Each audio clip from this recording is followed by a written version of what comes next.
Welcome back to another episode on anti-Semitism in English literature.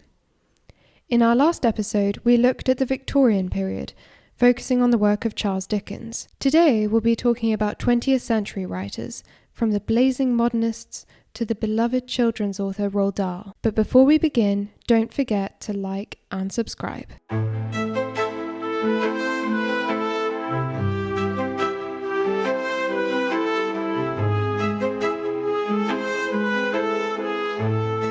So, what was going on for Jews at this time? Let's start by going back to the very end of the 19th century. Between 1880 and 1914, thousands of Eastern European Jews came to England in what is now known as the Great Migration.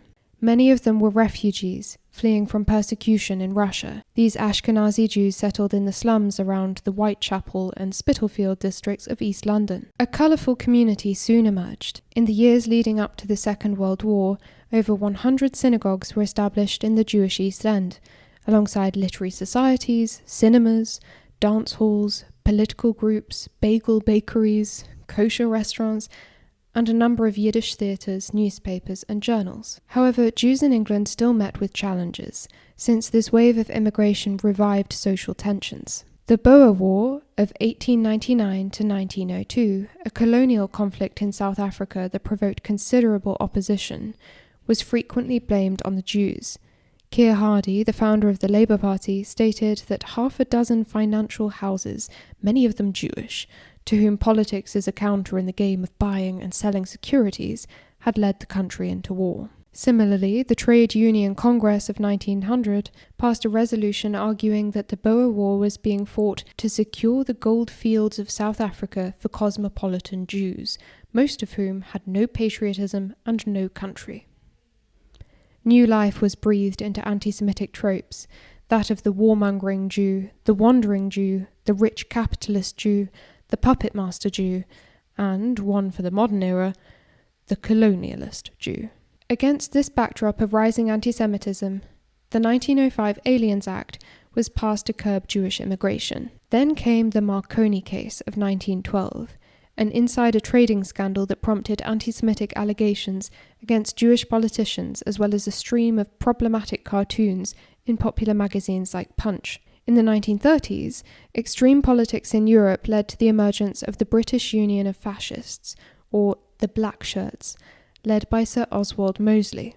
Mosley was supported by Benito Mussolini, and married his wife, Diana Guinness, in the home of Joseph Goebbels with Adolf Hitler as a guest. The BUF gained considerable momentum and by 1934 claimed to have around 50,000 members. The movement accused Jews of controlling the press, crippling industry, and working towards world domination. In 1936, the Black Shirts organised a march through Jewish East London, with 6,000 police officers present to clear a path for them. They were stopped by a mass blockade formed by the residents, but returned the weekend after, having promised a pogrom in London, a massacre of the Jews. This was the pogrom of Mile End. They smashed windows of Jewish shops and homes as in Kristallnacht, and inflicted many injuries, turning people out of their houses. For a while, their rallies in East London continued in the name of free speech, though with fewer supporters. Mosley later posed as a peace campaigner and was able to reach a new demographic, but the BUF was ultimately banned in 1940. Such was the environment in England in the years leading up to World War II, and these incidents left a legacy, one that reveals itself in the poetry and fiction of that troubled century. T.S. Eliot, one of the foremost poets of modernism, heralded as one of the greatest poets of our age, spent a significant portion of the 1920s writing what several critics consider anti-Semitic verse. These quotes offer just a flavour of the material in his early poems. My house is a decayed house, and the Jew squats on the windowsill. The rats are underneath the piles, the Jew is underneath the lot. A lustreless, protrusive eye stares from the protozoic slime. The red-eyed scavengers are creeping from Kentish Town and Golders Green. Eliot was also supported by and forged a friendship with Ezra Pound, the American modernist and virulent anti-Semite who coined the now famous slogan, "Make it new." In the 1940s, Pound became a radio broadcaster for fascist Italy, going live 4 times a week.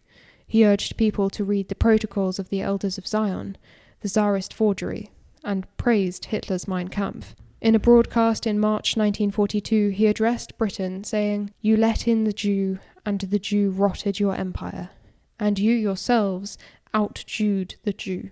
In 1945, Pound was captured and charged with treason. He pleaded insanity and spent 12 years in St. Margaret's Hospital, a mental institution where he gained followers such as John Casper, a member of the KKK, and Eustace Millens, a conspiracy theorist and anti-Semite who later became a Holocaust denier. They called themselves Ezrologists. In spite of all this, Pound was released following a campaign led by a group of writers, amongst whom were Robert Frost, Ernest Hemingway, and T.S. Eliot. Following the Holocaust, Eliot reprinted some of his 1920s poems in his collected works. In response, the British Jew Emanuel Litvinov wrote a poem entitled To T.S. Eliot, which he recited at the Institute of Contemporary Arts for an audience which, to his surprise, included Eliot. The poem contained these lines: "I am not one accepted in your parish. Bleistein is my relative, and I share the protozoic slime of Shylock. Let your words tread lightly on this earth of Europe, lest my people's bones protest." Now let us move on to H.G. Wells, the renowned science fiction writer.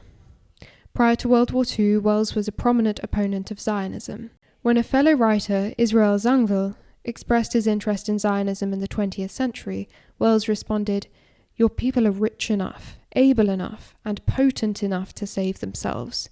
Though he changed his position after the Holocaust, his aggressive anti-Zionism filtered into his fiction. In his utopian novel, The Shape of Things to Come, Wells envisaged a future following the complete assimilation of Jews, that peculiar people, and the total eradication of Zionism.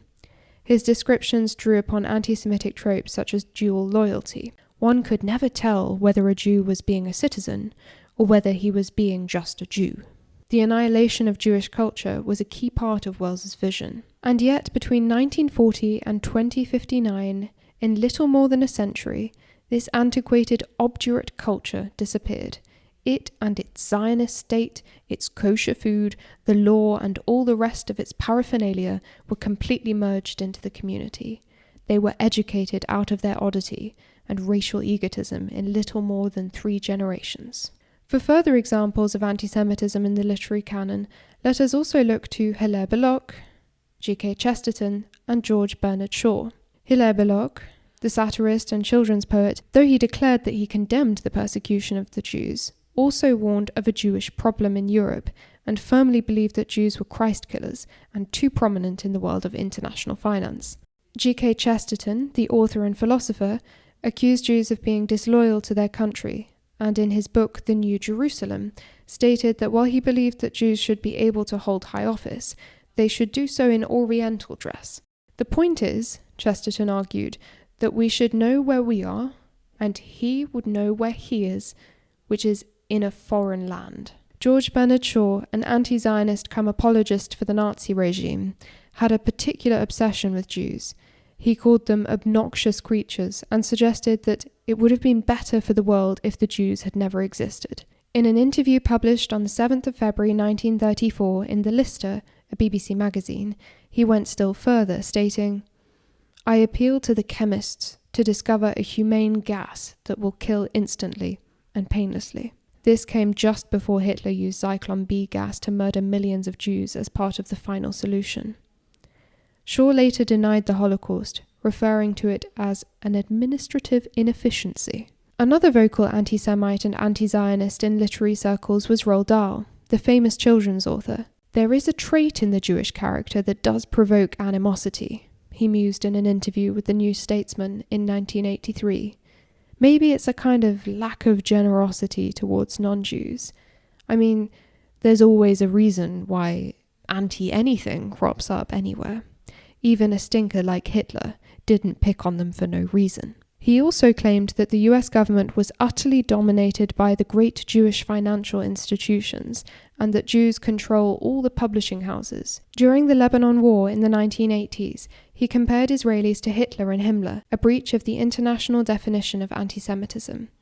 According to the definition, drawing comparisons of contemporary Israeli policy to that of the Nazis as an example of anti-Semitism. Jew hatred in the 20th century was not limited to the Holocaust. Literary giants such as T.S. Eliot, H.G. Wells, Hilaire Belloc, George Bernard Shaw, and Roald Dahl also exhibited and contributed to a climate of anti-Semitism, and the UK at large was not immune. That brings us to the end of another episode on anti-Semitism in English literature. Stay tuned for our next episode on contemporary instances of literary anti-Semitism. See you next time.